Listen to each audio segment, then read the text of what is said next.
Hello વિયર્સ, જય શ્રી કૃષ્ણ બધાને. આપનું મારા કિચનમાં સ્વાગત છે. આજે આપણે અલગ અલગ પ્રકારના ભજીયા બનાવશું, તો આવી જાઓ ગરમા ગરમ ભજીયા ખાવા. ચાલો.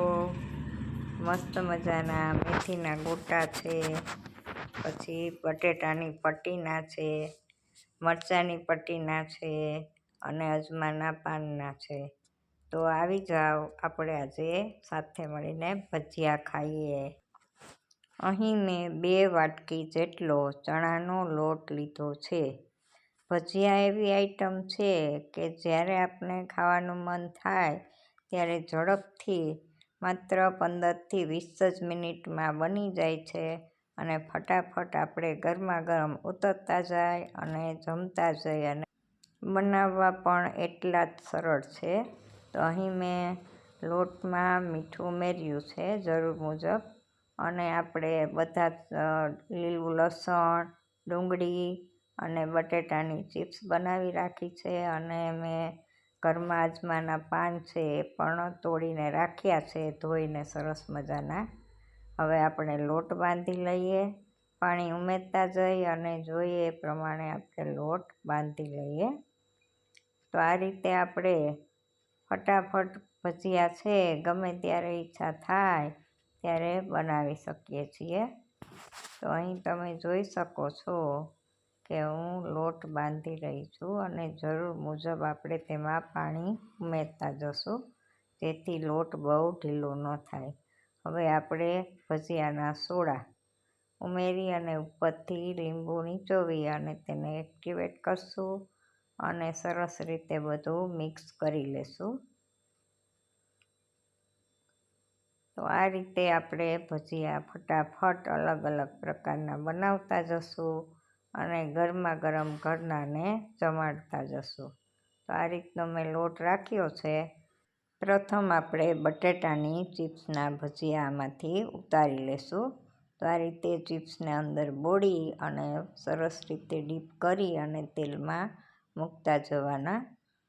તો આ બધી ચિપ્સ તળાઈ જાય પછી હું અજમાના પાન એને પણ ડીપ કરીને આ જ રીતે તળી લઈશ, જેથી અજમાના પાનના ભજીયા તૈયાર થઈ જશે.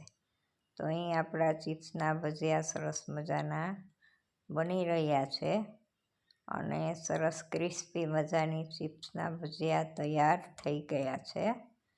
તો આ રીતે આપણે તેને હવે કાઢી લઈશું, અને ત્યારબાદ આપણે હવે અજમાના પાનને બંને સાઈડથી ખીરામાં બોળી અને સરસ રીતે ડીપ કરી અને પછી તેલમાં ફ્રાય કરવા મૂકીશું. તો આ રીતે અજમાના પાનના ભજીયા પણ ખૂબ જ ટેસ્ટી થાય છે. તમે પણ આ રીતે પાન હોય તો બનાવજો, અને ખાવાની પણ ખૂબ જ મજા આવે છે, અને સુગંધ જ એટલી સરસ હોય છે ને. અને ભજીયા બનતા હોય ત્યારે ઘર પણ ધમધમાટ કરી રહ્યું હોય છે. સુગંધથી આજુબાજુના લોકોને પણ ખ્યાલ આવે કે અહીંયા ક્યાંક આજુબાજુ ભજીયા બની રહ્યા છે. તો અજમાના પાનની સુગંધ પણ એટલી જ સરસ આવે છે ભજીયા બનાવીએ છીએ ત્યારે. તો આ રીતે મેં ચિપ્સના અને અજમાના પાનના બનાવી લીધા. હવે આપણે મરચાંની પટ્ટી જે 2 કાપા કરીને રાખ્યા છે એને પણ ડીપ કરી અને સરસ રીતે તળી લેશું. જેમ જેમ ભજીયા ઉતરતા જાય તેમ તેમ ઘરના લોકોને પીરસતા જાઓ, અને સાથે સોસ કે ચટણી અને છાશ હોય અને મસ્ત મજાના ગરમા ગરમ સુગંધી ધમાકેદાર ભજીયા ઉતરતા જતા હોય, અને ખાવાવાળા પણ મોજમાં ને બનાવવાવાળાય મોજમાં. તો આ રીતે સરસ મજાના ભજીયા આપણા બની રહ્યા છે. તમે જોઈ શકો છો કે મરચાંની પટ્ટીના ભજીયા પણ હવે બની ગયા છે. તો ચાલો આપણે તેને કાઢી લઈએ અને આપણે ડીશમાં મૂકી દઈશું. હવે આપણે ડુંગળી, લીલું લસણ, મેથી અને કોથમરી બધી વસ્તુ મિક્સ કરી અને આપણે તેના ભજીયા ગોટા બનાવશું. અહીં મારી પાસે સૂકી મેથી હતી તો તે નાખી છે અને કોથમરી એ લીલી સુધારી અને નાખી છે. બધું સરસ રીતે મિક્સ કરી લેશું અને તેના આપણે ગોટા ઉતારશું. તો આ રીતે આપણે ગરમા ગરમ વેરાયટી ઓફ ભજીયાની મોજ માણીશું. ગરમા ગરમ ભજીયા ખાઓ અને ખવડાવો. શિયાળામાં ભરપૂર શાકભાજી મળે છે તો ક્યારેક વેજીટેબલના ભજીયા પણ હું તમને બનાવીને રેસીપી મૂકીશ. શાકભાજીથી ભરપૂર એવા મસ્ત મજાના ક્રિસ્પી ભજીયા. મને એ ભજીયા આના કરતાં એ ભજીયા વધારે ભાવે છે, કારણ કે વેજીટેબલ આવતું હોવાથી પેટ સરસ ભરાઈ જાય આપણું. તો અહીં આપણો પ્રથમ ગાણવો ગોટાનો ઉતરી રહ્યો છે. સરસ મજાના હું ક્રિસ્પી કરીને બનાવી રહી છું.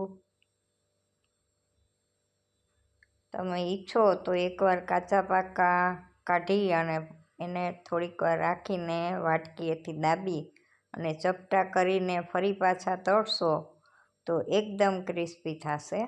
અને આ રીતે જો તમે ખાવા માંગતા હો તો અત્યારે કાઢીને પણ ખાઈ શકો છો. તો બંને રીતે આ ભજીયા બનાવી શકાય છે. તો તમને જે રીતે ગમે એ રીતે બનાવજો અને ખાજો. તો હવે આપણા ભજીયા મોસ્ટ ઓફ બની ગયા છે અને હું પણ હવે ગરમા ગરમ ભજીયા ખાઈ લઉં. તો આવી જાઓ બધા મસ્ત મજાના વેરાયટી ઓફ ભજીયા ખાવા. જોઈ શકો છો કેટલા સરસ લાગી રહ્યા છે. ચાલો તો હવે આપણે ફટાફટ ગરમા ગરમ ભજીયાની મોજ માણી લઈએ. પ્રોટીન અને શાકભાજી વિટામિનથી ભરપૂર એવા ભજીયા મસ્ત મજાના સ્વાદવાળા. તો તમે પણ બનાવો. વિડીયો ગમ્યો હોય તો લાઈક, શેર ને સબસ્ક્રાઈબ કરજો. મસ્ત મજાની વાનગીઓ બનાવો, ખાઓ અને મોજ માર્યો. વિડીયો જોવા બદલ આભાર.